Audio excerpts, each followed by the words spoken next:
Alors bonjour à toutes et à tous. Nous allons donc commencer avec ce premier rappel, si vous voulez, sur la structure de la phrase. Je vais aller évidemment très vite puisqu'on l'a déjà largement expliqué cette structure, mais enfin j'insiste de nouveau sur cette question de la hiérarchie des fonctions à l'intérieur de la phrase, puisque ce petit schéma là où on voit à partir de la phrase « le nouveau facteur distribue le courrier à midi », qu'on a cette structure phrase qui est représentée donc par le rectangle qui inclut l'ensemble, contenant trois autres rectangles qui correspondent à trois autres structures, groupe sujet, groupe verbal, groupe circonstanciel. Vous voyez que si on a trois structures, on n'a que deux relations.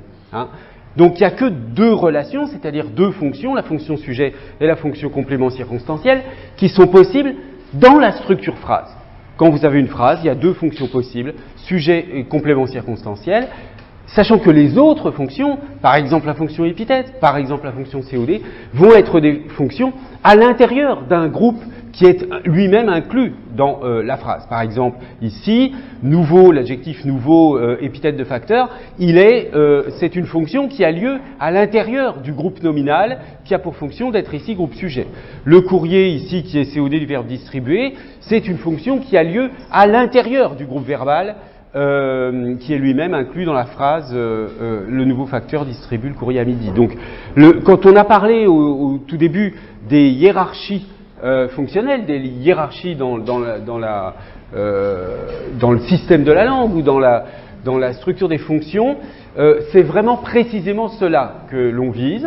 C'est-à-dire que les fonctions, ce n'est pas une liste de fonctions qui sont toutes sur le même plan. Il n'y a pas la fonction sujet, la fonction COD, la fonction complément circonstanciel, etc. Non, pas du tout. Il y a d'abord la fonction sujet complément circonstanciel au niveau de la phrase. Ensuite, il y a les fonctions à l'intérieur du groupe verbal, qui vont être les fonctions complément, et puis la fonction attribut. Ensuite, vous avez les fonctions à l'intérieur du groupe nominal, qui sont les fonctions épithètes, complément du long, etc. Donc vous voyez, chaque fonction, en fait, a un lieu particulier, est liée à une structure particulière. Bon, et ça, c'est vraiment un point absolument essentiel à comprendre. Ensuite, donc, je m'étais arrêté sur cette notion de complément circonstanciel en vous faisant apparaître à l'aide de phrases construites pour être volontairement ambiguës, pour bien vous faire sentir la frontière entre le complément du verbe et le complément circonstanciel. Donc on avait vu, par exemple, dans « ils l'ont vu tomber du bateau », qu'on a deux interprétations possibles. Soit cette première interprétation, « ils l'ont vu tomber du bateau », ils, donc les observateurs sont sur le bateau et la personne tombe, on ne sait pas d'où. Elle tombe quelque part, je sais pas, il y a des gens qui voient quelqu'un tomber, mais la phrase ne dit pas d'où la personne tombe. Bien, ça c'est la première interprétation. Et la seconde interprétation, ils l'ont vu tomber du bateau, qui est sans doute l'interprétation la plus naturelle, la plus spontanée. D'ailleurs, ça sera intéressant d'étudier pourquoi, mais bon, bref, passons. C'est la personne tombe à partir du bateau. Du bateau indique le point de départ de la chute. Alors, ce qui est intéressant avec ce genre de phrase, c'est que ça nous fait bien apparaître le contraste entre le complément circonstanciel et le complément intégré au groupe verbal, complément d'objet indirect. Pourquoi ? Parce que ces deux interprétations complètement différentes de la même phrase reposent justement sur l'analyse de ce groupe du bateau comme étant soit complément circonstanciel, soit complément d'objet indirect. Comme on l'a vu, le complément circonstanciel, il est déplaçable, supprimable, on peut le mettre au début de la phrase, et puis il donne une information tout à fait périphérique qui n'a aucun sens, aucun rapport sémantique particulier. Il a forcément une compatibilité générale avec le verbe, mais pas de rapport direct de sens avec le verbe tomber. Donc, quand je déplace du bateau en début de phrase, si je dis du bateau, ils l'ont vu tomber, ça signifie nécessairement que les observateurs sont sur le bateau. Donc, dans cette interprétation, du bateau a une fonction de complément circonstanciel. Et quand je dis du bateau, ils l'ont vu tomber, mon verbe tomber, qui signifie tomber, c'est chuter d'un point A à un point B. Bon, quand je dis du bateau, ils l'ont vu tomber, il n'y a rien d'incomplet dans mon verbe tomber. Enfin, je veux dire que, bien sûr, je n'indique pas le point de départ. Si, il y a quelque chose d'incomplet, justement, pardon. Je n'indique pas le point de départ ni le point d'arrivée de la chute, parce qu'on pourrait dire il est tombé du bateau, c'est le point de départ de la chute, il est tombé dans l'eau, c'est le point d'arrivée de la chute, hein, par exemple. Bon. Mais dans les deux cas, que je dise d'où il est tombé ou où il est tombé, dans les deux cas, je dis quelque chose qui est en rapport avec le sens du verbe tomber. D'accord ? Mais si je dis que du bateau, ils l'ont vu tomber, le fait que les observateurs soient sur le bateau n'a absolument rien à voir avec le verbe tomber lui-même. J'aurais pu dire que pendant qu'ils regardaient de ce côté-là, ils l'ont vu tomber. C'est-à-dire que du bateau, dans ce cas-là, est complètement libre du point de vue de son sens, et n'est absolument pas lié au verbe tomber. Alors que lorsque j'interprète ils l'ont vu tomber du bateau avec du bateau complément d'objet indirect du verbe tomber, du bateau indique bien, bon en l'occurrence, je l'ai dit tout à l'heure, le point de départ de la chute. Donc cette information du bateau, ce groupe nominal prépositionnel, il est intimement lié au sens du verbe tomber. Puisque, encore une fois, tomber, c'est tomber de quelque part vers quelque part. Donc quand je dis tomber du bateau, je dis d'où provient la chute. Donc je donne une information qui est en quelque sorte prévue par le verbe tomber. Le verbe tomber, dans son sens, si vous voulez, conceptuel, suppose qu'on puisse tomber d'un endroit à un autre. Donc si j'indique l'endroit, j'indique quelque chose qui est lié avec le verbe tomber. Alors que si je dis à quelle heure il est tombé, si je dis dans quelle direction les observateurs regardaient quand ils l'ont vu tomber, là j'ai plus aucun rapport obligatoire avec le verbe tomber. D'accord ? Donc c'est ça le point quand même vraiment important à comprendre du point de vue d'une espèce d'approche une perspective de sémantique grammaticale, si vous voulez, de l'opposition entre le circonstant et le complément d'objet indirect, c'est que, le complément d'objet, en l'occurrence indirect, c'est qu'il y a vraiment cette opposition entre un complément qui sémantiquement est prévu, programmé par le sens du verbe, hein. On pourrait dire que c'est programmé par le sens du verbe. Le verbe tomber programme qu'on puisse indiquer le point de départ et le point d'arrivée de la chute. Mais le fait qu'on dise quand ça a lieu, où ça a lieu, pourquoi ça a lieu, ben ça c'est pas lié à un verbe spécial, c'est lié à n'importe quelle action. Donc ça va être le circonstant. Donc il y a deux aspects, si vous voulez, dans cette opposition entre complément d'objet indirect et complément circonstanciel. Il y a un aspect sémantique que je viens d'indiquer là, mais qui, attention, n'a aucun rapport avec l'aspect sémantique, l'approche, disons, sémantique du complément circonstanciel, consistant à dire, le complément circonstanciel, c'est quand j'indique le temps, le lieu, la cause, etc. Ça, c'est une approche sémantique, mais une approche sémantique qui n'est pas grammaticale, qui est une approche simplement de description des différents sens possibles du complément circonstanciel. On a bien vu avec « il va à Paris » que à Paris, bien que ça indique un lieu, ne pouvait pas être analysé dans cette perspective comme un complément d'objet, comme un complément circonstanciel, mais qu'on devait bien l'analyser comme un complément d'objet indirect. Pourquoi ?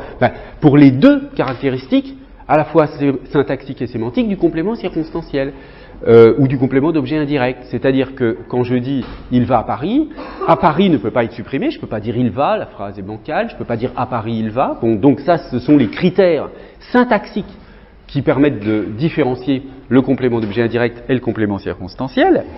Mais j'ai aussi ce critère sémantique, puisque aller, c'est passer d'un endroit A à un endroit B. Donc quand je dis « il va à Paris », j'indique bien l'endroit B où il va, donc l'indication « à Paris » est liée au sens du verbe aller. D'accord ? Donc on a bien ces deux aspects, compléments qui, à la fois sémantiques et syntaxiques, qui caractérisent le complément circonstanciel. On avait vu aussi un deuxième exemple du même genre, il joue à lancer la balle dans la cour. Du coup, si je déplace dans la cour en début de phrase, dans la cour il joue à lancer la balle, j'obtiens obligatoirement l'interprétation complément circonstanciel. Hein. Dans la cour il joue à lancer la balle, ça veut dire que il est dans la cour et il joue à lancer la balle, mais on ne sait pas où il la lance. Alors que si je dis il joue à lancer la balle dans la cour, ou dans la cour indique le lieu d'aboutissement de la balle circule d'un endroit qui est hors la cour et va ensuite à l'intérieur de la cour, là j'ai le complément d'objet indirect, hein, puisque à ce moment-là, dans la cour est le lieu d'aboutissement du lancer. Donc ça a un rapport sémantique direct avec le verbe. Alors ensuite, on avait vu un certain nombre d'exercices, une première série d'exercices où on s'entraînait à décomposer groupe sujet, groupe verbal, groupe circonstanciel, et je vous avais proposé de réfléchir à un deuxième exercice du même genre avec des phrases un tout petit peu plus compliqué. Et donc, on va commencer donc par corriger cet exercice. Eh bien, la liste que j'ai fait circuler, oui, merci. Ouais, elle est... Alors, bon, Véronique Diavita, oui, vous pouvez faire la première phrase? Donc, je la lis, la phrase. Hein. L'explosion des réseaux multimédia est un phénomène majeur de cette fin de siècle.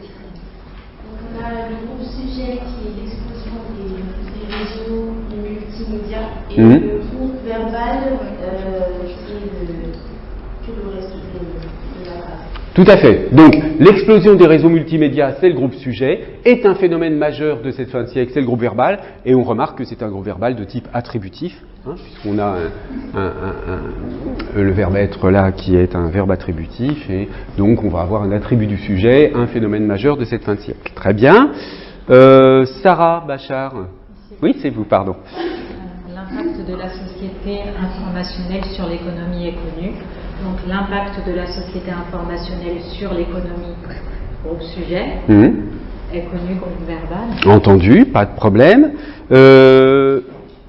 Marie Polo. Oui. Aujourd'hui, la société informationnelle contribue à créer de nouvelles niches de marché en synergie les unes avec les autres. Je dirais aujourd'hui une complémentarité essentielle. Oui. La société informationnelle au sujet contribue à créer de nouvelles niches en marché en verbal.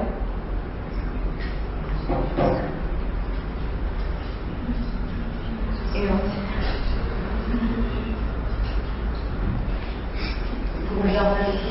oui, alors on peut hésiter un petit peu, donc je suis d'accord, hein, aujourd'hui la société informationnelle contribue à créer de nouvelles niches de marché en synergie les unes avec les autres, donc pas de problème pour aujourd'hui, groupe circonstanciel, la société informationnelle, groupe sujet.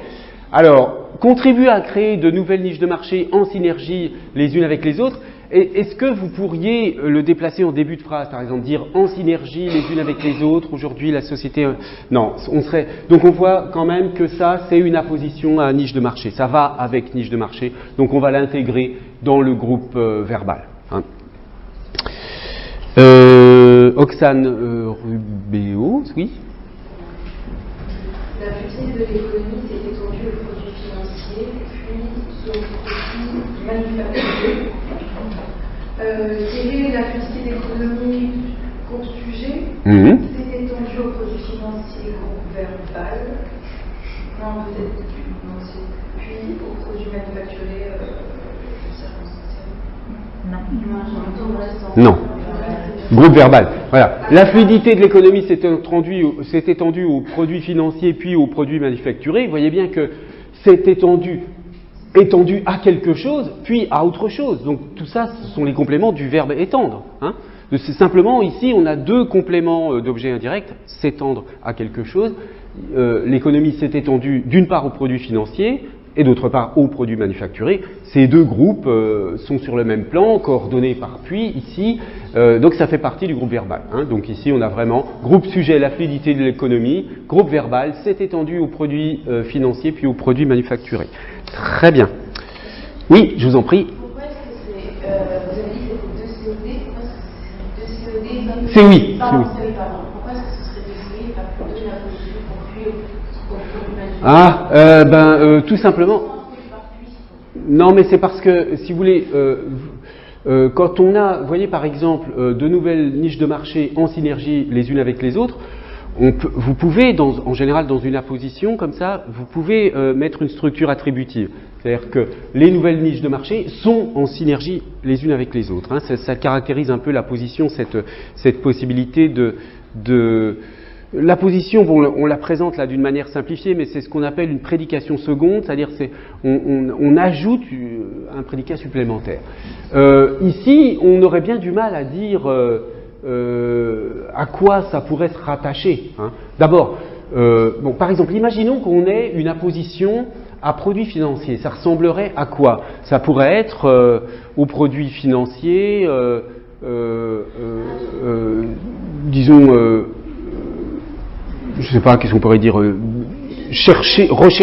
très recherché par une clientèle abondante. Vous voyez, là, on pourrait dire, les produits financiers sont très recherchés par une clientèle abondante. Alors que là, aux produits manufacturés, vous voyez, c'est très clair que c'est un complément d'objet indirect de s'étendre. Ça s'étend aux produits manufacturés comme ça s'étend aux produits financiers. Hein? Donc on a un groupe verbal avec simplement 2 compléments d'objet indirects coordonnés.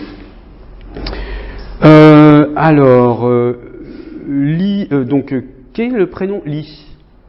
Oui? Alors, je lis la phrase. Les entreprises les plus performantes ont compris l'importance de l'effet de levier de la société informationnelle. Les entreprises les plus performantes du groupe sujet. Oui, d'accord. Les entreprises les plus performantes groupe sujet.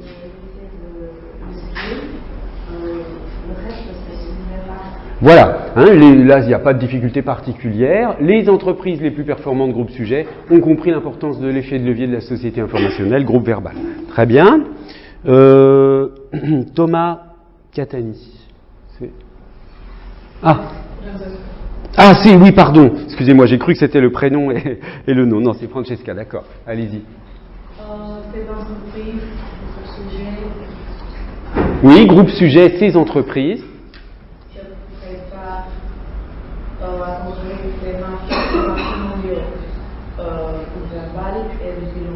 Très bien. Tout à fait. Alors là, bon, il y avait une petite difficulté liée au fait que le groupe circonstanciel ici est vraiment intégré dans le groupe verbal. Ces entreprises se préparent depuis longtemps à conquérir les marchés mondiaux. Ces entreprises, groupe sujet, se préparent à conquérir les marchés mondiaux au groupe verbal. Et depuis longtemps, on voit bien qu'on pourrait le mettre au début de phrase. Depuis longtemps, ces entreprises se préparent à conquérir les marchés mondiaux. On pourrait le mettre à la fin. Ces entreprises se préparent à conquérir les marchés mondiaux depuis longtemps. On voit bien que ça n'a pas de lien direct avec le sens du verbe, hein, se préparer à conquérir, etc. Donc, on a bien un groupe circonstanciel. Très bien. Alors, Annabelle Leroyer. Anaël, pardon, excusez-moi. Donc, je lis la phrase. Les critiques globales de la société informationnelle ne sont pas seulement les manifestations de défense d'une élite attachée à ses pouvoirs de contrôle. Les critiques globales de la société informationnelle au sujet. Oui. Et tout le reste. Voilà. Hein, les critiques globales de la société informationnelle, c'est le groupe sujet. Tout le reste, c'est groupe verbal, avec une négation, remarquez, hein, ne sont pas. Donc, ne sont pas seulement les manifestations de défense d'une élite attachée à ses pouvoirs de contrôle, c'est un groupe verbal. Bon, là, les phrases commencent à être un tout petit peu plus longues, mais on peut avoir un groupe verbal qui fait 10 lignes, hein, ou un groupe sujet. Le groupe sujet, on est un peu plus limité, parce que le temps d'attraper, il ne faut pas que ce soit trop long pour rattraper le verbe après. Mais le groupe verbal peut être très très long. Hein. Très bien. Alors, 8e phrase. Lilitia. Le verbe envoyé dans ce groupe sujet. Oui. Le reste est groupe verbal. Oui, donc tout à fait. Les termes employés dans ces critiques groupe sujet sont révélateurs d'une prise de conscience liée à l'émergence de nouvelles contraintes géographiques et temporelles. Groupe verbal, attributif en effet. Avec le verbe être ici. Pas de difficulté particulière. 9e phrase, Audrey Pradier. Oui. Oui, je vais la lire. Sociologues et philosophes ont raison. Hein, non, mais je la lis parce que à cause de l'enregistrement. Sociologues et philosophes ont raison de dénoncer les risques de catastrophes liés à un temps réel mal maîtrisé. Sociologues et philosophes au sujet. Voilà, il n'y a pas de difficulté particulière ici. Sociologues et philosophes, groupe sujet, ont raison de dénoncer les risques de catastrophes liées à un temps réel mal maîtrisé, groupe verbal. Et enfin la dernière. Oui, je vous en prie. Par rapport à la phrase suite, dans les critiques, on ne peut pas mettre tout avant la phrase. Non, enfin bon, je vois bien pourquoi vous dites à cause de la préposition dans, mais ici, bon, c'est employé dans ces critiques. Hein, c'est vraiment lié au verbe employé. Mais à la rigueur, vous pourriez le mettre en début de phrase. Hein. Dans ces critiques, les termes employés sont révélateurs, etc. Les termes employés sont révélateurs d'une prise de conscience liée à... Si vous le mettez à la fin de la phrase, ça ne marche pas du tout. Hein. Donc, on reste bien dans quelque chose qui dépend ici du participe passé employé. C'est un complément du verbe employé. Alors oui, donc on en était à la 10e et dernière phrase. Manon. Nous devons désormais tenter de concilier les éléments positifs des deux modèles économiques et sociaux. Nous, groupe sujet, Oui. devons, tout le reste, groupe verbal. Mais j'ai un petit doute avec le désormais. Bah oui, vous avez raison. Désormais, c'est un adverbe qui est complément circonstanciel en fait. Hein. Donc voilà, donc il faut l'extraire. Donc nous, groupe sujet, devons tenter de concilier les éléments positifs de deux modèles économiques et sociaux, groupe verbal, et puis désormais, qui pourrait être mis en début de phrase, à la fin, etc., qui est un groupe circonstanciel. Bon, vous voyez, ce deuxième exercice, en fait, il est pas du tout plus difficile que le précédent. Dans le livre auquel je faisais référence, il y a d'autres phrases beaucoup plus longues, mais mon idée ici, c'était de vous faire sentir que, au fond, cette distinction, groupe sujet, groupe verbal, groupe circonstanciel, elle est quand même assez simple et en fait, il faut que ça devienne votre réflexe premier. C'est-à-dire, vous voyez une phrase, vous voyez, les groupes doivent vous sauter à la figure, si je peux me permettre de le dire comme ça doit être évident pour vous. Et ensuite, vous allez analyser des choses à l'intérieur de ces groupes. Mais si vous n'êtes pas capable, dans une phrase donnée, de bien décomposer ces trois groupes, tout le reste de l'analyse que vous ferez sera fausse de toute façon. Hein. Si vous n'avez pas repéré ces différents groupes, vous ne pouvez pas dire autre chose que des bêtises pour la suite. Hein. Alors ensuite, pour approfondir la notion donc de l'opposition entre complément d'objet indirect et complément circonstanciel, on avait vu, je vous avais montré, enfin je vous avais proposé comme exercice une série de phrases. On avait vu simplement la première, les enfants envoient chaque mois une lettre à Paris, où on avait remarqué que à Paris pouvait être, enfin disons la phrase a deux interprétations, hein, soit à Paris désigne le lieu où la lettre est envoyée, soit à Paris désigne le lieu où sont les enfants quand ils envoient la lettre. Hein. Si je mets à Paris en début de phrase, à Paris, les enfants envoient chaque mois une lettre, ça signifie qu'ils sont à Paris, je ne sais pas où ils l'envoient, donc j'ai le complément circonstanciel, d'accord, dans cette interprétation. Alors on a le même genre de raisonnement pour les autres phrases. Alors, les militaires rebelles se sont rendus en Argentine. Ça, oui, allez-y. Et moi, cette phrase, j'ai eu du mal au début parce que j'avais pas compris que c'était se rendre dans le sens des étapes. Eh ben, il y a les deux sens, justement. C'est ça qui crée l'ambiguïté de la phrase. Hein. Le premier sens, c'est les militaires ont voyagé en fait en Argentine. Oui, sont allés en Argentine, oui. En Argentine sur la COI, et les militaires ont rendu les armes en Argentine. C'est un peu l'ancien. Voilà. Hein. Donc, si je dis, donc les deux interprétations, c'est se rendre au sens de se déplacer. Ils se sont déplacés en Argentine, ou alors se rendre au sens de déposer les armes. Hein. Ils ont abandonné la guerre, ils déposent des armes. Si je dis en Argentine, les militaires rebelles se sont rendus. Ça signifie bien que ça ne peut pas signifier autre chose qu'ils ont déposé les armes lorsqu'ils étaient en Argentine. Donc, dans ce cas, on a le complément circonstanciel dans cette interprétation. En revanche, si j'interprète se sont rendus comme un verbe de déplacement, hein, ils sont allés en Argentine, là en Argentine sera un complément d'objet indirect. Pourquoi ? Non seulement parce que je ne peux pas le déplacer, sans perdre ce sens, mais aussi parce que se rendre, le verbe se rendre, c'est se rendre forcément quelque part. Donc le fait d'indiquer où on se rend à partir du verbe se rendre est prévu par le sens du verbe se rendre. Donc ça fait partie du sens du verbe. Ce genre d'analyse-là vient en réalité, dans le fond, de la linguistique guillaumienne, hein, dont je vous parlerai peut-être rapidement quand on parlera du verbe.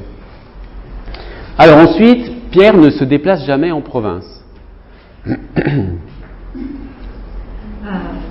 Pierre ne se déplace jamais, donc en province, on peut le mettre devant complément circonstanciel.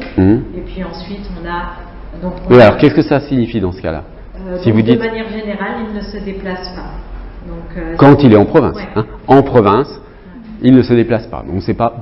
Hein, d'accord. Et l'autre, Pierre ne se déplace jamais c'est-à-dire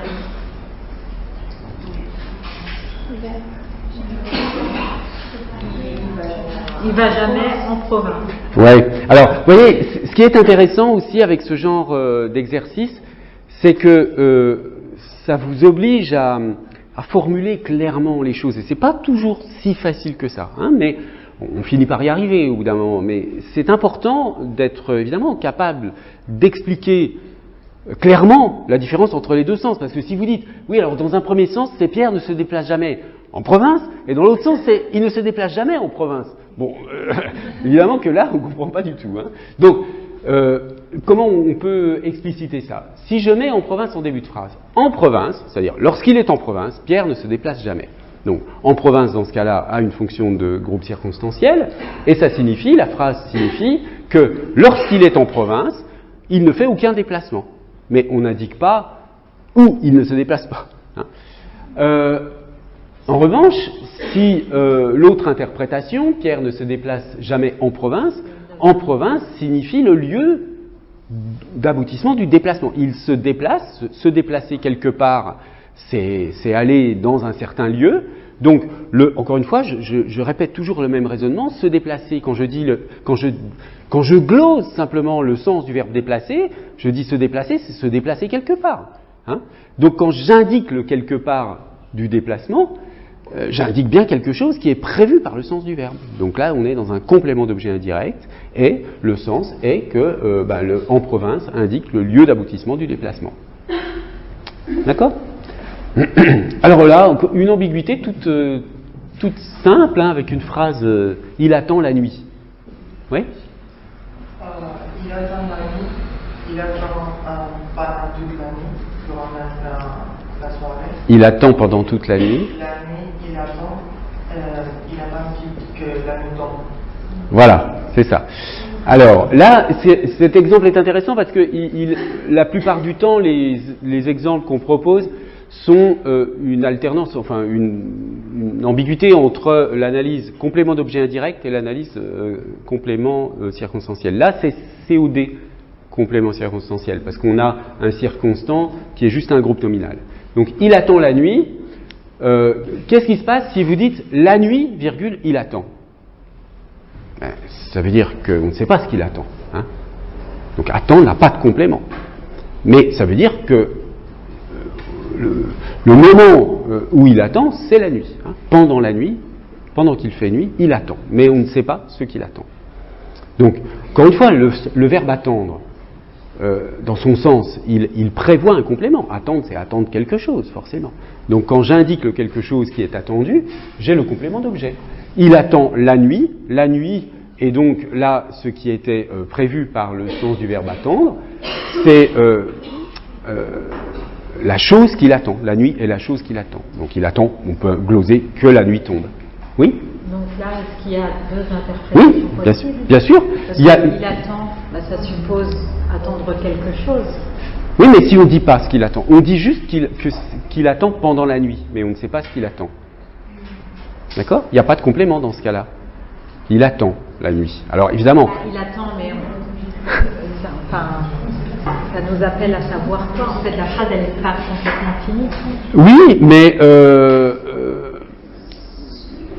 on peut très bien imaginer un petit scénario où on a quelqu'un qui est assis sur un mur la nuit et puis il est là et qu'est-ce qu'il fait? Il attend. Et il attend quoi? Je sais pas. Il attend, il est là toute la nuit, il attend. D'accord?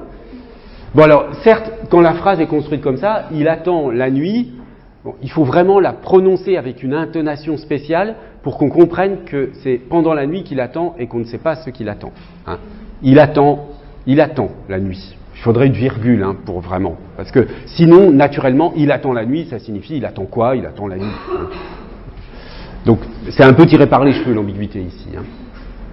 Alors, en revanche, là, le forcené tiré sur le toit, c'est pas du tout tiré par les cheveux, les deux interprétations sont très nettes, et là, il n'y a pas besoin d'une intonation particulière pour différencier les deux.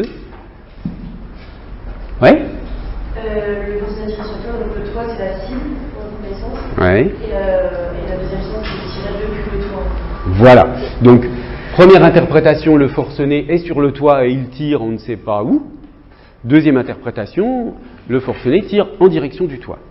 Alors, quelles sont les deux analyses? Si je dis sur le toit, le forcené tirait, sur le toit, virgule, le forcené tirait, bon bah on raconte ce qui se passe sur le toit.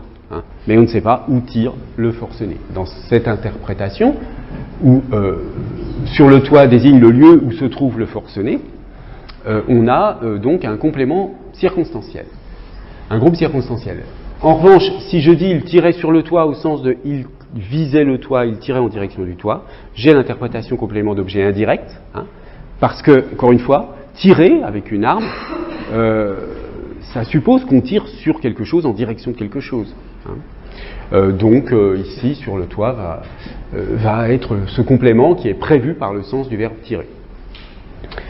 L'exemple suivant, tu rangeras la voiture dans le garage, est aussi, peut-être aussi, c'est sûr que cette phrase a deux interprétations possibles, mais l'une est quand même très dominante par rapport à l'autre. Oui. Dans le sens 1, on range la voiture dans le garage, on la range dans le garage. Et moi, le second sens que j'ai trouvé, c'est elle est là, dans le garage, ranger la voiture dans le sens de ordonner. C'est ça, tout à fait. Donc, le premier sens, tu rangeras la voiture dans le garage. La voiture est en dehors du garage, et la ranger dans le garage, c'est la déplacer pour qu'elle aille de l'extérieur du garage à l'intérieur du garage. Tu rangeras la voiture dans le garage. Donc là, ranger quelque part, c'est un sens particulier du verbe ranger, hein, qui signifie mettre quelque chose quelque part. C'est le complément d'objet indirect. Sinon, on peut comprendre simplement qu'on range la voiture, simplement, c'est-à-dire on enlève le désordre qui est dans la voiture. Hein. Et il se trouve que tout ça se passe dans le garage. Donc dans le garage, tu rangeras la voiture. C'est le sens que j'obtiens, donc si je mets dans le garage en début de phrase, dans le garage, tu rangeras la voiture, ça signifie bien, puisque la voiture est dans le garage, tu seras à l'intérieur du garage quand tu rangeras la voiture. Hein. Alors, ensuite, il avait promis de faire don de son corps à la faculté de médecine. Oui ? On a les deux interprétations. Il avait promis de faire le lieu où il peut faire don de son corps, qui est la faculté de médecine, ou alors à la faculté de médecine, il a fait la promesse de faire le don de son corps. Ah, alors là, j'ai pas compris la différence entre. Allez-y, ouais, vous pouvez redire. Le fait de faire don de son corps à la faculté de médecine, donc c'est le mot verbal. Il avait promis, le sujet, il avait promis de faire le don de son corps à la faculté de médecine, le verbal. Donc c'est un ensemble, faire le don de son corps à la faculté de médecine, comme faire le don de son corps à la science. D'accord. Ou alors on a la possibilité du lieu où il a fait la promesse à la faculté. Oui, mais alors, cette première interprétation, comment vous interprétez dans la première analyse que vous faites, quel est le sens de la phrase? La première, ouais. c'est le fait de faire. Parce que en fait, c'est le même sens dans les deux cas en réalité. Hein. Dans les, oui. Alors, réfléchissez, vous verrez. Oui. C'était son corps était ordonné à la faculté de médecine. Voilà. Il avait promis dans la faculté de médecine qu'il avait. Voilà, c'est ça en fait. Alors, je reformule. La première interprétation, c'est, mettons à la faculté de médecine en début de phrase. À la faculté de médecine, il avait promis de faire don de son corps. On ne sait pas à qui il le donne son corps. D'accord ? Non, parce que quand vous avez dit dans votre première interprétation, vous avez dit que le groupe verbal c'était don de son corps à la faculté de médecine. Dans ce cas-là, ça ne marche pas. Il faut que vous puissiez dire que le groupe verbal c'est uniquement faire don de son corps. Hein ? Alors, quand tout à l'heure vous avez décrit votre première interprétation, vous avez dit que le groupe verbal c'était faire don de son corps à la faculté de médecine. Et puis que la deuxième interprétation c'était de dire. D'accord, oui, alors, c'est ça, donc on est d'accord. En fait, j'avais mal compris j'avais mal compris ce que vous aviez dit. Donc, je répète, à la faculté de médecine, si je le mets en début de phrase, à la faculté de médecine, il avait promis de faire don de son corps. dans ce cas-là, j'ai l'endroit où il est quand il a fait cette promesse, mais je ne sais pas à qui il le donne, son corps. Hein. Donc, dans ce cas-là, c'est le complément circonstanciel. Mais si je dis, il fait donc son corps, il donne son corps en fait à la faculté de médecine, j'ai la structure donner quelque chose à quelqu'un. Hein. Donc, à la faculté de médecine devient le complément d'objet indirect lié à donner, puisque le verbe donner prévoit dans son sens, conceptuellement, que donner, c'est donner quelque chose à quelqu'un. D'accord ? Et enfin, je préfère la ville à la campagne. Bon, là, j'avoue, c'est un tout petit peu tiré par les cheveux. Est-ce que vous voyez, là, les deux interprétations ? Ouais. Allez-y. Alors, le sens 1, qui est clair, c'est une comparaison. Donc, il préfère donc, le sujet préfère la ville par rapport à la campagne. Oui, il préfère la ville par rapport à la campagne. C'est bizarre. Oui. Une société, une fois qu'il est à la campagne, il se rend compte qu'il préfère la ville. Tout à fait, voilà. Donc, vous avez raison. Ce deuxième sens est quand même plus improbable. Donc, c'est le sens qu'on obtient si on déplace à la campagne en tête de phrase. Si je dis à la campagne, je préfère la ville. Bon, c'est étrange, mais ça veut dire que quand je suis à la campagne, je préfère la ville. Mais je ne dis pas je préfère la ville par rapport à quoi, hein. Bon, donc là, il y a le deuxième complément de préférer, puisque le sens du verbe préférer, la construction du verbe préférer, c'est préférer quelque chose à autre chose. Le deuxième complément n'est pas présent. Hein. Donc à la campagne, dans ce cas-là, sera un complément circonstanciel. Alors que si j'ai la structure je préfère ceci à cela, j'ai bien les deux compléments du verbe préférer. Le premier complément, c'est OD, la ville. Le deuxième complément, c'est oui, à la campagne. D'accord ? Bon voilà, alors cette petite gymnastique, hein, vous voyez, c'est une espèce de gymnastique intellectuelle où on s'habitue à essayer de voir ce qui dépend du verbe, ce qui n'en dépend pas, hein, avec ce genre d'exemple. Alors oui, j'aurais dû vous montrer au fur et à mesure, j'avais noté les corrections, donc pour chacune de ces phrases, je les affiche rapidement. Tu rangeras la voiture, il avait promis de faire son corps, don de son corps à la faculté de médecine, je préfère la ville à la campagne. Alors on peut passer, est-ce que vous avez des questions sur ce point? Oui.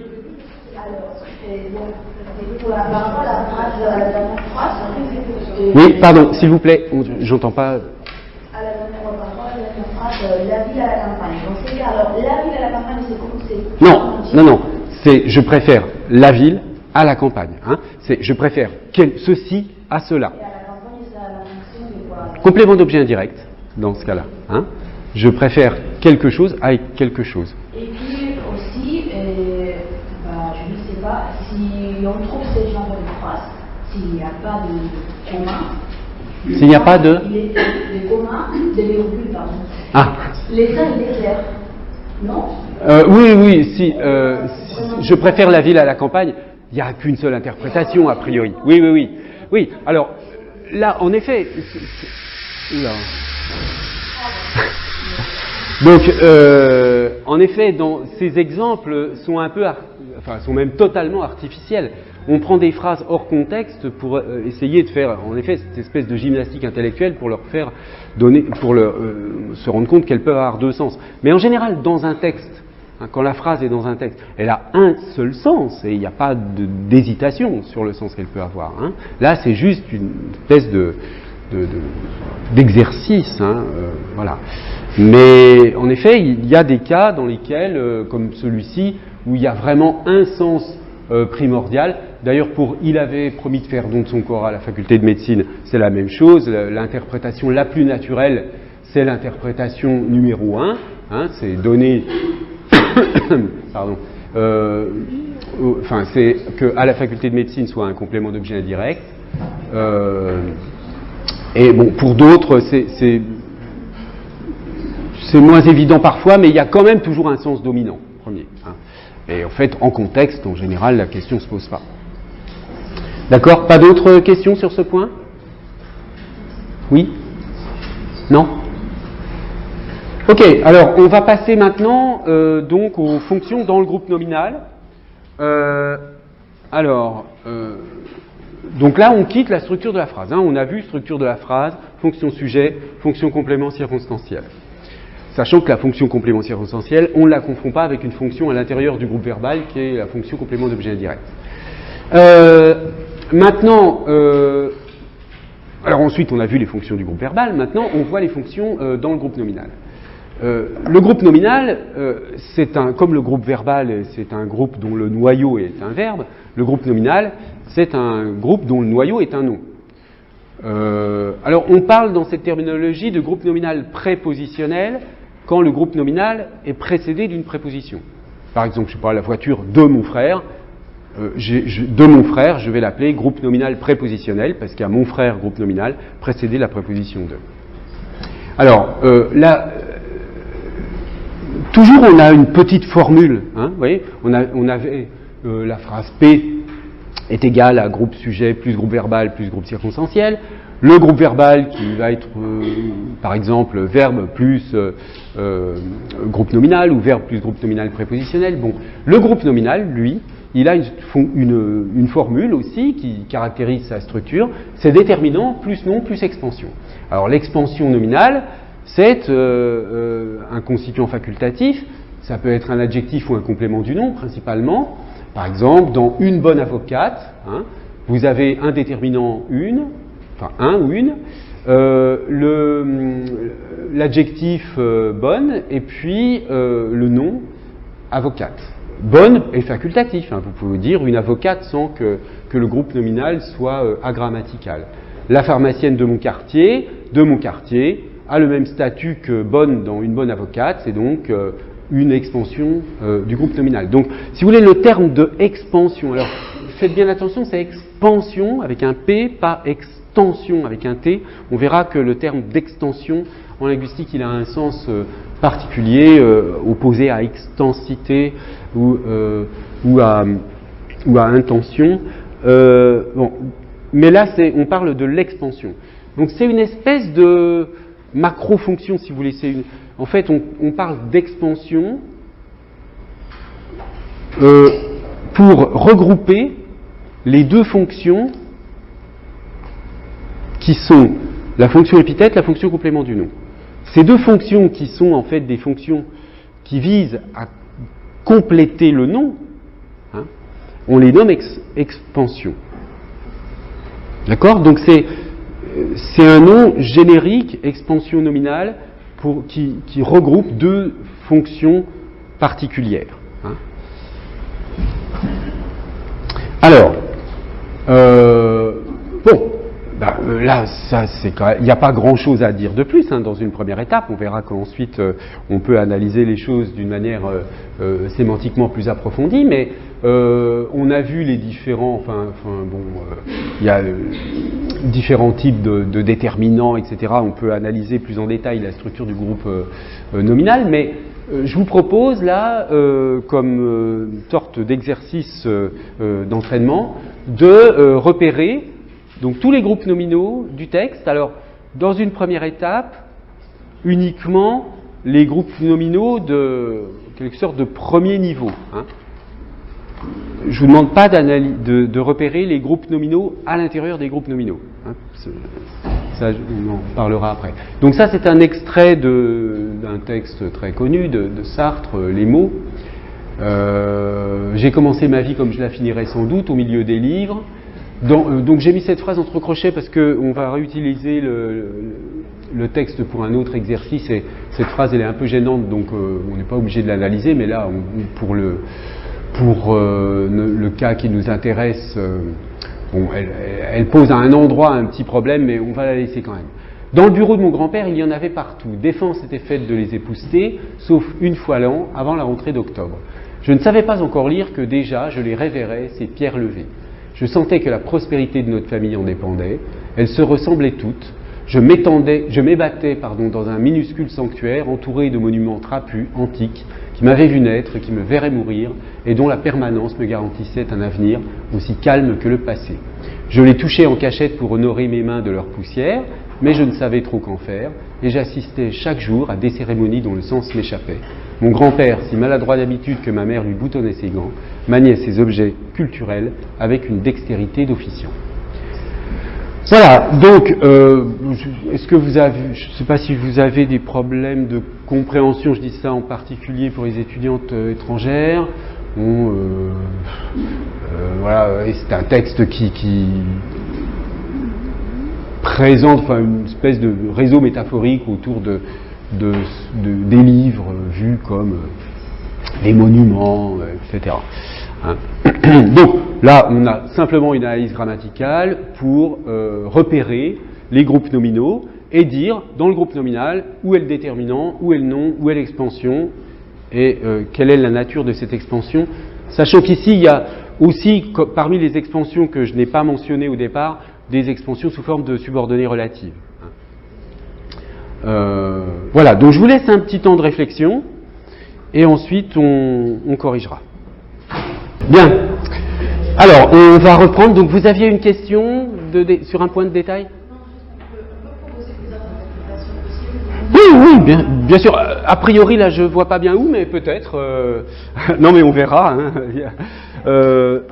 Alors, je vais donc vous proposer, pour gagner du temps, je ne vais pas vous interroger chacun à votre tour, hein, je vais vous proposer directement la correction. En adoptant ce code de couleur, en mettant le déterminant en bleu, le nom noyau en rouge et l'expansion nominale en vert. Alors, la raison pour laquelle j'avais supprimé, mis entre crochets la première phrase, c'est que, outre ma vie, dans j'ai commencé ma vie, qui ne pose aucun problème avec le déterminant ma, qui est en l'occurrence, mais on verra le détail, déterminant possessif, hein, et vie. Ensuite, on a sans doute au milieu des livres qui posent un peu des problèmes, disons un peu techniques, parce que le doute c'est un nom. Hein. On peut dire j'éprouve un doute sérieux à l'égard de telle ou telle solution. Bon, mais sans doute ici, ça devient une locution adverbiale. Donc le mot doute ne fonctionne plus comme un nom, donc il ne faudrait pas l'analyser comme un nom d'une certaine façon. Mais c'est quand même un nom en langue, mais en discours, ça ne fonctionne plus comme un nom. Bon, donc voilà, il y a bien un nom doute, mais en fait, qui ne fonctionne plus, le doute ne fonctionne pas comme un groupe nominal. Et puis au milieu des livres, bon, j'ai analysé simplement la livre avec au milieu de comme étant le déterminant en quelque sorte, enfin. Pas le déterminant c'est les, mais comme au milieu de étant une locution prépositionnelle. Hein. Mais on pourrait dire que milieu est un nom aussi. Bon. Donc vous voyez, cette première phrase, elle pose des petits problèmes que pour l'instant on va laisser de côté. Alors ensuite, on avait dans le bureau de mon grand-père, il y en avait partout, défense était faite de les épouster sauf une fois l'an avant la rentrée d'octobre. Donc on a le bureau de mon grand-père, donc il y a cette structure comme on a vu avec le déterminant le nom noyau bureau et de mon grand-père complément du nom, donc expansion nominale, de type complément du nom.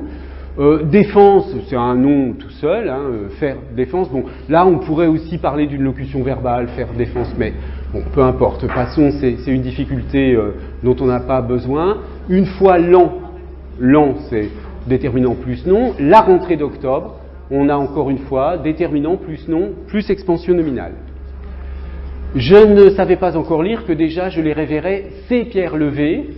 Alors ici on a donc le déterminant C qui est donc un déterminant possessif cette fois-ci, Pierre qui est le nom noyau et levé qui est un participe passé qui fonctionne comme un adjectif ici. Alors de remarques à ce propos, vous voyez que quand je vous ai présenté la structure du groupe nominal, j'ai juste dit déterminant non expansion. Je vous ai en fait, les déterminants principaux, je ne l'ai pas précisé, mais à la limite, on n'a même pas besoin de les qualifier, il suffit de dire que c'est un déterminant, mais quand même, on peut dire les déterminants principaux, basiques, c'est l'article, hein, défini, indéfini, le, la, les, un, une, des, le déterminant possessif, mon, ton, son, etc., et le déterminant démonstratif, ce, cette, c'est, voilà, les trois déterminants principaux. Mais j'y reviendrai plus tard quand on fera le chapitre sur les natures de mots. Hein. Là, en termes de fonction, ce qui nous intéresse surtout, c'est la fonction expansion du nom. Donc, à cet égard, levé, vous voyez, c'est bien un adjectif, mais ça fonctionne bien comme un adjectif, mais c'est un participe passé. Donc, c'est un adjectif un peu particulier, hein, puisque, au fond, c'est une forme verbale, mais qui fonctionne comme adjectif. Oui. Alors, on y reviendra, hein, mais c'est l'article, et à l'intérieur de la catégorie article, il y a deux formes principales, plus une troisième qui est plus complexe. Les deux principales, c'est article défini, article indéfini. Donc ça, ce sont deux sous-catégories de la catégorie article. Et puis vous avez aussi ce qu'on appelle l'article partitif, qui est un peu particulier, qu'on enseigne après, parce que, bon, c'est un article qui s'emploie avec un certain type de nom. Bon, article donc, deuxième catégorie déterminant possessif, et troisième déterminant démonstratif. Démonstratif. Ce, cette, c'est, hein, ce chapeau, c'est. Et là, en l'occurrence, on a ces pierres levées. Ok, donc simplement, je voulais vous faire remarquer que quand on veut exemplifier la fonction épithète, il faut le faire de préférence avec des adjectifs, plutôt avec des vrais adjectifs, si j'ose dire, hein, on en verra plus loin, sans doute, plutôt qu'avec des participes passés qui fonctionnent comme adjectifs. Parce que, évidemment, ça, c'est une structure un peu plus compliquée. Alors ensuite, la prospérité de notre famille, donc nom, noyau, prospérité, déterminant la et de notre famille, complément du nom. Elles se rassemblaient toutes, je m'ébattais dans un minuscule sanctuaire. Donc là, on a vraiment un vrai adjectif, minuscule, épithète, hein, sanctuaire. Donc vous voyez la différence entre un minuscule sanctuaire, c'est pierre levée. Un minuscule sanctuaire, c'est prototypique. C'est vraiment une structure avec un adjectif de fonction épithète minuscule qui est un véritable adjectif, si j'ose dire. C'est-à-dire un adjectif aussi bien en langue qu'en discours. Hein. Alors que ces pierres levées, ce que est levé fonctionne bien comme un adjectif épithète, mais comme c'est un participe passé, il faudrait éviter de donner ce type d'exemple pour des premières illustrations de la notion d'épithète. Donc, encore une fois, ça c'est beaucoup plus prototypique, un minuscule sanctuaire, que ces pierres levées. Alors ensuite, là on a un grand groupe nominal avec 5 expansions, hein, entouré de monuments trapus. Donc là il n'y a pas d'article, hein, le de c'est une préposition, il n'y a pas de déterminant. On a directement le nom. Hein. Parfois, le déterminant, c'est ce qu'on appelle un article 0. Bon, il y a tout un débat entre linguistes, entre l'absence d'article et l'article 0, mais je passe sur ce point. Donc, vous voyez qu'à partir du nom monument, on a un certain nombre de qualifications, comme on peut dire aussi, qui sont des expansions nominales. Des monuments, ils sont trapus, sont antiques. Qui m'avait vu naître, c'est une troisième expansion. Qui me verrait mourir, une quatrième, et dont la permanence me garantissait un avenir aussi calme que le passé. Vous voyez, on a 5 expansions nominales qui se rapportent toutes à monument. Mais en fait, j'ai un groupe nominal seulement là, qui commence à monument et qui s'arrête à passé. D'accord ? C'est un seul groupe nominal, oui ? Cette phrase entourée de monuments, etc., c'est pas l'expansion du nom sanctuaire. Alors, oui, on pourrait à la rigueur, mais en fait, si vous voulez, on a une expansion sous forme appositive, là encore. Hein. C'est une apposition à sanctuaire. Mais on pourrait l'analyser comme, en effet, une expansion, non pas du nom, mais une expansion du groupe nominal. On verra la position, c'est pas une expansion du nom sanctuaire, c'est pas tout à fait sur le même plan que minuscule, mais c'est une expansion à l'ensemble du groupe nominal, un minuscule sanctuaire. Mais c'est une très bonne remarque, vous avez raison, c'est lié, et dans une certaine approche un petit peu approximative, on pourrait l'intégrer comme une expansion. Alors ensuite, je l'ai touché en cachette, donc vous voyez, parfois le groupe nominal, il est réduit au nom tout seul. Hein. Il n'y a ni déterminant ni expansion. Pour honorer mes mains de leur poussière, donc déterminant plus nom, déterminant plus nom. Chaque jour, même chose. Des cérémonies dont le sens m'échappait, déterminant des cérémonies non noyaux dont le sens m'échappait, expansion sous forme à nouveau de proposition subordonnée relative. Mon grand-père, si maladroit d'habitude que ma mère lui boutonnait ses gants, donc là on a une apposition mais qui est très nettement liée à grand-père,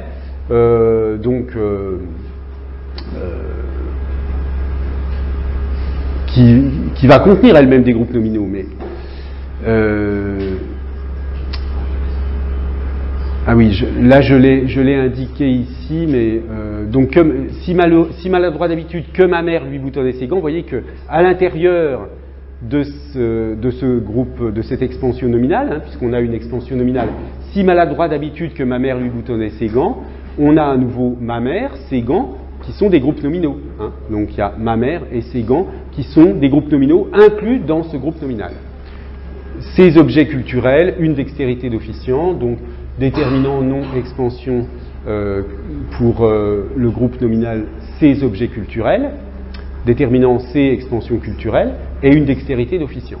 Alors, ensuite, on peut analyser les groupes nominaux intégrés, donc, c'est-à-dire, comme je l'ai fait tout à l'heure pour le dernier exemple, là, avec ma mère et ses gants, on a des groupes nominaux à l'intérieur d'autres groupes nominaux. Donc, tout à l'heure, dans le bureau de mon grand-père est un groupe nominal à l'intérieur du groupe nominal, le bureau de mon grand-père.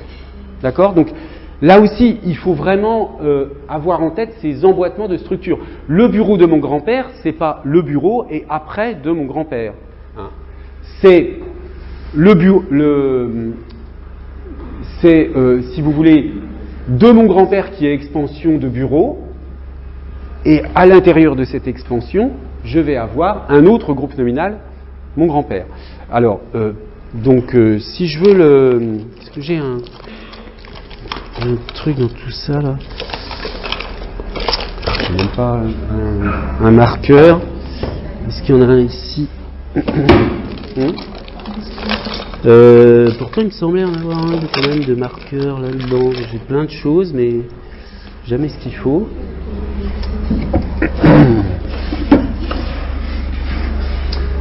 Bon, tant pis.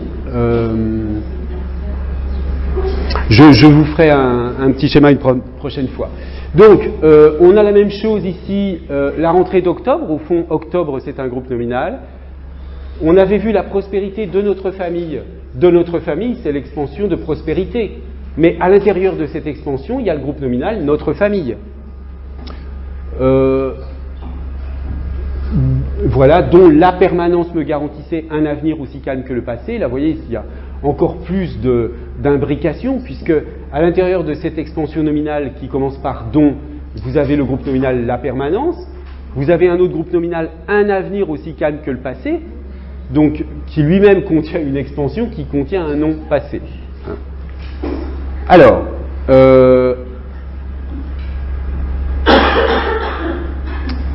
on a aussi le sens ici dont le sens m'échappait, une dextérité d'officiant, un officiant, on peut considérer que c'est un nom. Donc vous voyez que cette idée qu'il y a un groupe nominal à l'intérieur d'un autre groupe nominal, c'est quelque chose d'une immense banalité. Hein. Dès que vous avez un complément du nom, dès que vous avez un groupe nominal qui contient une expansion avec un complément du nom, eh bien, vous avez un groupe nominal inclus dans un autre groupe nominal. Le bureau de mon grand-père, c'est un groupe nominal. D'accord ? Donc, il faut imaginer, je ne peux pas le dessiner là, mais parce que j'ai pas de feutre, mais quelqu'un aurait à tout hasard un feutre Velleda là, un marqueur? Non, bon, c'est pas grave. Non, mais normalement c'est à moi d'en avoir un. Ah, vous en avez un, super.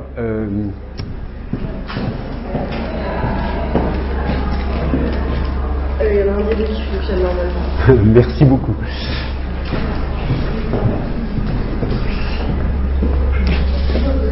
Ok. Donc, si je prends cet exemple, le bureau de mon grand-père, ok, je dis que j'ai un grand groupe nominal ici qui est le bureau de mon grand-père. D'accord ? Avec le déterminant le, plus le nom noyau bureau, plus de mon grand-père, ici qui est l'extension. D'accord ? Et à l'intérieur, donc, de mon grand-père, ici, c'est un autre groupe nominal. D'accord ? Là, mon grand-père, je suis désolé, c'est écrit petit du coup, mais je ne peux pas écrire avec celui-là.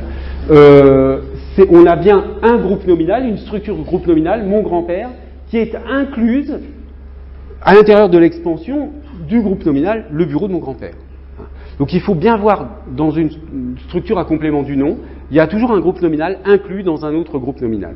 Ça c'est vraiment important de le visualiser, de le conceptualiser parce que, merci beaucoup, parce que je vous avais d'ailleurs montré des exemples un peu erronés dans des manuels où on montre les groupes les uns après les autres. C'est pas du tout l'un après l'autre. C'est vraiment une question d'inclusion. Bien. Alors, on a fait le tour de l'ensemble des principales fonctions. On a vu donc la fonction sujet, la fonction complément circonstanciel, qui sont les deux fonctions au niveau de la phrase. Ensuite, on a vu les fonctions dans le groupe verbal. La fonction COD, la fonction COI. COD, le facteur distribue le courrier. COI, le facteur parle à sa collègue. Fonction attribut du sujet, Alice est grande ou Alice est une bonne avocate. On a vu les fonctions dans le groupe nominal, la fonction épithète, la fonction complément du nom. Bon, il n'y a pas tout à fait toutes les fonctions. Il manque la position, il manque l'attribut COD, mais bon, des choses un peu plus marginales, disons, mais qu'il faudrait étudier à un autre. Mais là, vous voyez, vous avez l'essentiel, donc ça fait les deux fonctions, je les compte là, complément circonstanciel et sujet. Ensuite, les fonctions COD, COI, attribut, les fonctions épithète, complément du nom, ça fait 7 fonctions. Avec ces 7 fonctions, vous décrivez à peu près 81% disons, des fonctions possibles à l'intérieur du champ de la grammaire scolaire, dans les textes. Alors, je vous propose un petit exercice d'application un peu ouvert, enfin d'une certaine façon, enfin je dis ouvert, mais je veux dire par là que c'est un exercice peu ciblé, qui consiste simplement, maintenant, vous êtes parfaitement capable de faire ça, de prendre un petit texte et d'analyser toutes les fonctions qu'on peut analyser dans ce texte, tout ce qu'on peut dire en termes de fonctions. Donc, c'est un extrait tiré d'un texte de Julien Gracq, Un balcon en forêt. Vers la fin de décembre, la première neige tomba. Quand Grange ouvrit les yeux, un jour blanc et sans âge emplissait la chambre. Sa première impression fut un suspens anormal du temps. Il crut que son réveil ne fonctionnait plus. Il sortit du lit, il vit par la fenêtre la forêt blanche. Il retourna dans la chambre quiète, donc quiète ça veut dire calme, avec un véritable contentement. Le silence respirait autour de lui sous cette lumière luxueuse. Le temps n'avançait plus. Pour les habitants du toit, alors le toit, c'est avec une majuscule, c'est un nom d'un lieu à cet endroit-là, cette neige magique ouvrait le temps des grandes vacances. D'accord ? Donc là, ce que je vous demande, c'est de donner la liste de toutes les fonctions qui apparaissent dans ce texte. D'accord ? Est-ce que vous avez des questions sur la consigne de l'exercice ? Non, ça va ? Bon. Eh bien, est-ce qu'on a... Oui, ça va. Je peux vous laisser une petite dizaine de minutes pour le faire et on va corriger ça ensemble ensuite. Alors, voilà comment on va pouvoir présenter les choses pour le faire d'une manière aussi méthodique que possible. Première phrase, donc, vers la fin de décembre, la première neige tomba. Donc vous avez d'abord les fonctions au niveau de la phrase. Vers la fin de décembre, qui va être le groupe circonstanciel, la première neige, qui est le groupe sujet, tomba, qui est le groupe verbal. Si vous avez des questions, vous intervenez. Alors, une fois qu'on a posé les fonctions au niveau de P, on regarde à l'intérieur des groupes. Qu'est-ce que j'ai comme chose à dire à l'intérieur des groupes ? Vers la fin de décembre, là, il n'y a rien Attendez. Si. Donc j'ai dans le groupe sujet la première neige, avec un adjectif épithète de neige qui est première. Donc j'ai déterminant la, non, neige et première qui est adjectif épithète, donc une expansion nominale. Et puis j'ai 2 décembre pour la fin de décembre. Voilà, j'ai dit tout ce qu'il y avait à dire en termes de fonction pour cette première phrase.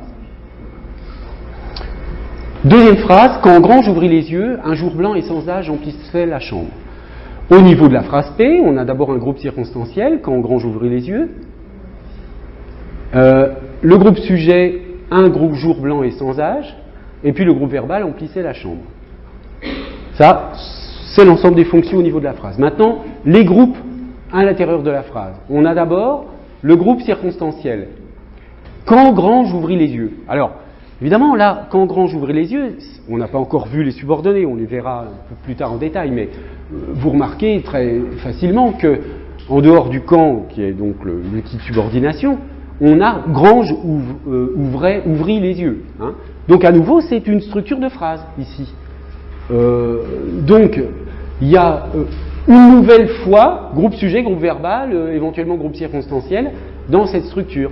Donc on a le groupe sujet ici, Grange, et le groupe verbal ouvrit les yeux. Dans le groupe verbal ouvrit les yeux, on a le groupe nominal les yeux qui est COD de ouvrit à l'intérieur du groupe verbal. Ça, c'est ce qui se passe à l'intérieur du groupe circonstanciel quand Grange ouvrit les yeux.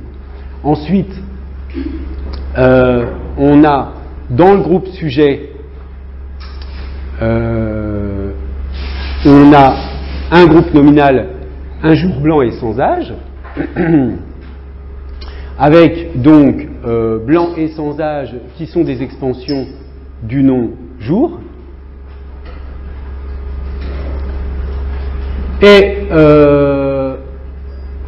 j'ai oublié d'ailleurs ici d'ajouter la chambre COD de emplissait. Hein. Ça c'est un oubli de ma part, j'aurais dû ajouter ici que à l'intérieur du groupe verbal, on emplissait la chambre, on a la chambre qui est COD de emplissait. Hein, je ne l'ai pas noté. Donc il faudrait l'ajouter. Voilà tout ce qu'on a à dire en termes de fonction dans cette phrase. Sa première impression fut un suspens anormal du temps. Sa première impression, groupe sujet, fut un suspens anormal du temps, groupe verbal attributif. Hein, donc ça, voilà, au niveau de la phrase. Maintenant, oui, vous aviez une question. Le groupe sujet, sa première impression avec première épithète de impression. Et le groupe verbal, un suspens anormal du temps. Donc qui est attribut du sujet, sa première impression, hein, un suspens anormal du temps qui est attribut du sujet à l'intérieur du groupe verbal, attributif, et puis ce groupe nominal, un suspens anormal du temps, contient deux expansions, anormal et du temps, d'accord, qui sont liées au groupe, au nom suspens. Hein. Le suspens, il a deux expansions, anormales et du temps. Alors, après, évidemment, on verra, il y a une petite complication liée au fait qu'on n'est pas obligé de considérer que ces deux expansions nominales sont tout à fait sur le même plan.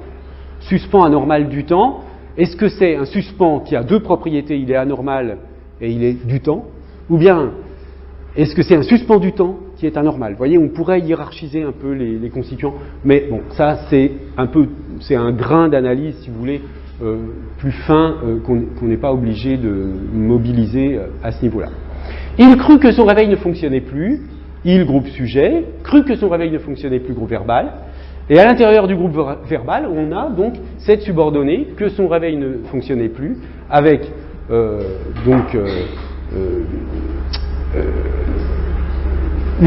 à nouveau une structure, hein, son réveil ne fonctionnait plus, une structure de phrase, son réveil, groupe sujet, ne fonctionnait plus, groupe verbal. Est-ce que vous avez des questions sur cette première série de phrases? Non? Alors ensuite, il sortit du lit, attention, du lit, là, c'est bien un complément d'objet indirect, hein, c'est sortir de quelque part, complément d'objet indirect. Il vit par la fenêtre la forêt blanche, bon, pas de difficulté particulière, hein, groupe circonstanciel par la fenêtre, la forêt blanche, vit la forêt blanche, c'est le groupe verbal, et à l'intérieur du groupe verbal, vous avez la forêt blanche qui est COD, et ce COD, la forêt blanche, contient un adjectif, épithète de forêt. Il retourna dans la chambre quiète avec un véritable contentement, groupe sujet il, retourna dans la chambre quiète, groupe verbal, avec un véritable contentement, c'est le groupe circonstanciel, et ensuite, à l'intérieur de ces groupes, Vous voyez, c'est vraiment le but de cet exercice, c'est de à chaque fois dire, voilà, on a des groupes et après on a d'autres fonctions à l'intérieur des groupes. Dans le groupe verbal, retourna dans la chambre quiète. Dans la chambre quiète, Céoïde retourna.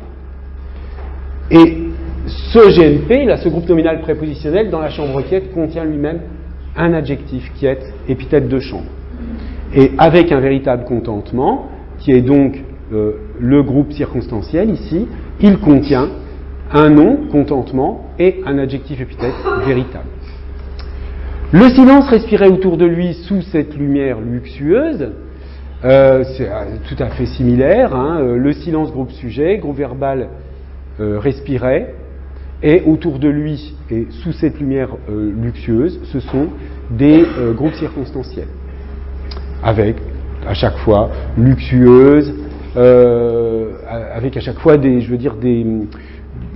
expansions possibles, d'autres structures possibles à l'intérieur des groupes nominaux. Et enfin, le temps n'avançait plus. Donc là, oui, pardon, excusez-moi. Et au cours de la première phrase, les sorties du nez, est-ce que c'est la figure du complément de régime? Non, alors.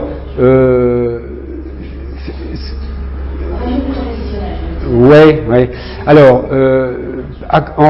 ça, j'en ai parlé la semaine dernière en mentionnant très rapidement l'analyse, le type d'analyse grammaticale qui est fait à l'école en Espagne. Hein, et cette notion, cette distinction qui est faite entre deux types de compléments d'objet indirect, c'est-à-dire le complément. Pourquoi vous diriez là que c'est un supplément de régime, tout ça? C'est parce qu'il y a une pronominalisation par en. Il en sortit. Hein, c'est pour ça en fait. Enfin, en français, ça se traduit comme ça. Alors que si vous dites il parle à sa voisine, vous ne diriez pas que c'est supplément de régime là. Non, vous diriez que c'est complément d'objet indirect. Mais en français, on ne fait pas la différence. Les deux, il parle à sa voisine, il sort du lit, ou il va à Paris, c'est complément d'objet indirect dans tous les cas. Alors que, pourtant, on pourrait faire une différence. Pourquoi on pourrait faire une différence? Parce que quand je dis il parle à sa voisine, je pronominalise, il lui parle. Quand je dis il sort du lit, il en sort. Donc, on pourrait se fonder sur cette différence de pronominalisation pour dire ce sont deux fonctions différentes en fait. C'est ce que fait l'espagnol. Mais en français, il y a un choix terminologique qui est d'écraser ces deux types de compléments sous une seule catégorie qui est complément d'objet indirect. Mais là, voilà, c'est d'autres traditions grammaticales. Vous voyez, il y a une partie conventionnelle dans cette affaire. On peut subdiviser les choses à chaque fois un peu plus finement. Alors donc ça c'est toutes les deux dernières phrases. Donc pour le temps n'avançait plus, là il n'y a rien à dire de particulièrement intéressant. En revanche, dans la dernière phrase, pour les habitants du toit, cette neige magique couvrait le temps des grandes vacances. Donc là on a vraiment des niveaux d'imbrication assez intéressants. Donc au niveau de la phrase P, pour les habitants du toit, groupe circonstanciel, cette neige magique, groupe sujet, ouvrait le temps des grandes vacances, groupe verbal, pas de problème. Mais c'est à l'intérieur de tout cela que vous allez avoir des choses intéressantes. Dans le groupe circonstanciel pour les habitants du toit, vous avez les habitants du toit, hein, et donc les habitants du toit, c'est un groupe nominal, où donc du toit est un complément du nom habitant. Ensuite, cette neige magique, épithète de neige. Alors, dans le groupe verbal, vous avez le COD ouvrait le temps des grandes vacances, mais le temps des grandes vacances contient lui-même, est un groupe nominal qui contient une expansion des grandes vacances, hein, le temps des grandes vacances, et cette expansion nominale contient elle-même un groupe nominal qui a une expansion grandes vacances avec l'expansion grande. Donc, vous voyez, là vous avez la phrase P, à l'intérieur le groupe verbal, à l'intérieur le groupe nominal COD, et à l'intérieur du groupe nominal COD, un groupe nominal avec une expansion. Hein. Donc ça fait 4 niveaux d'imbrication. Alors, juste pour que vous ayez une image concrète du genre de travail qu'on peut faire quand on pratique de la grammaire à partir de textes, voilà la comparaison entre le texte que je vous ai proposé à analyser et le texte d'origine de Julien Gracq. Hein. Voyez que à la place de ce fut vers la fin de décembre que la première neige tomba sur l'Ardenne, j'ai transformé en disant vers la fin de décembre la première neige tomba. Pourquoi? Parce qu'il y a ce fut que, qui est évidemment une structure de focalisation qui complique terriblement les choses. Et puis il y a tomba sur l'Ardenne où là on peut discuter sur est-ce que là il y a eu vraiment une hésitation sur une frontière un peu floue entre le complément d'objet indirect et le complément circonstanciel. Donc j'ai supprimé et j'ai transformé la phrase pour obtenir une phrase analysable avec les concepts donnés. Hein. Bon, et je ne vais pas vous détailler toutes les simplifications que j'ai faites, mais c'est comme ça c'est la seule façon, si on veut, de procéder. Donc ici, du coup, on écrit d'après Julien Gracq, on ne met pas Julien Gracq parce que le texte est complètement trafiqué, transformé, etc. Mais c'est une façon, si vous voulez, de partir, au lieu de fabriquer soi-même des phrases qui, c'est parfois un petit peu compliqué, on tombe toujours sur les mêmes choses, etc. On part d'un texte et on le nettoie, on enlève tout ce qui nous gêne pour reformuler, il faut faire attention que ça garde un sens, que ça tienne à peu près la route quand même, comme texte. Mais ça, c'est vraiment le genre de choses qu'il faut absolument s'exercer à faire quand on veut soi-même proposer des textes ou alors quand on veut vérifier les exercices qui sont proposés dans les manuels. Hein, parce que très souvent, ce travail, il n'est pas fait. Ce qui fait que vous dites à des élèves d'étudier, je sais pas, dans une leçon de grammaire, d'étudier les sujets, et puis vous vous retrouvez avec des phrases inanalysables comme « ce fut vers la fin de décembre que hein. ». Là, vous allez avoir des gens qui vont vous dire « ce » est sujet de « fut », etc. Ça devient absolument n'importe quoi, parce que c'est un autre niveau d'analyse, etc., etc. Donc vous voyez, c'est une bonne partie de ce que je vous explique là, je vous l'ai déjà dit, mais renvoie à cette idée qu'il faut être capable de distinguer ce qui est prototypique de ce qui ne l'est pas. Ce qui est phrase construite d'une manière régulière, analysable avec la grammaire scolaire, et ce qui est trop compliqué, mais c'est pas compliqué au sens, si vous voulez, ce sont des phrases très usuelles, très, très banales, hein, mais parfois une phrase toute simple, très usuelle de l'oral, est totalement inanalysable avec les outils de la grammaire scolaire. Donc, ce qu'il faut, c'est si on veut enseigner des rudiments de grammaire, alors vous allez me dire c'est de la grammaire très aseptisée, c'est vrai, mais il vaut mieux des connaissances stables, solides dans une grammaire aseptisée que pas de connaissances du tout, ou une connaissance complètement fouillie, complètement brouillonne, etc. Donc là, on en a donc terminé sur, vous voyez, tout ce qui est le concept, la notion de fonction. Voilà, vous avez les 7 fonctions, vous savez à quel niveau on les situe, c'est d'une grande simplicité, d'une grande clarté, vous ne pouvez plus jamais dire n'importe quoi sur quelque chose qui est fonction sujet, fonction COD, etc. Hein, ça peut pas être, enfin j'imagine, je ne vois pas comment ça peut être plus clair que ce que je vous ai expliqué. Hein. Et donc on voit que c'est très simple, que c'est pas si bon, bien sûr il faut mettre les choses un peu en ordre, mais une fois qu'on dispose de ça, on a les éléments. Donc alors ensuite, ce qu'on va faire, on va regarder les structures de phrases et de propositions, parce que ça complique un petit peu l'affaire, et ensuite on verra les natures de mots, et on aura fait le tour de toute la grammaire du français, tout au moins à un certain niveau d'analyse. Hein. Donc vous voyez à quoi on aboutit. On fait pas de la linguistique compliquée avec des trucs hyper subtils, détaillés, tout ça. On fait des choses assez simples, mais qui regroupent l'ensemble des cas. Vous voyez, on prend un texte, bon, évidemment, fait exprès, hein, qui marche bien, et on peut analyser toutes les fonctions qu'il y a dans ce texte. Hein. Et vous maîtrisez toutes les fonctions. Encore une fois, sauf apposition, qui est plus compliquée. Hein. C'est plus compliqué la position, donc c'est pour ça que je la réserve pour un autre moment. Et puis l'attribut du COD, qui est vraiment un truc, alors là, c'est pas que c'est compliqué, mais c'est un peu marginal. Donc avec ces 7 fonctions, vous avez vraiment beaucoup de choses. Des questions sur ce qu'on a vu là? Non? Ça va? Bon, bah, très bien. Merci de votre attention. Et puis donc on se revoit dans 15 jours, puisque là il y a une semaine de vacances. Hein, donc bonnes vacances.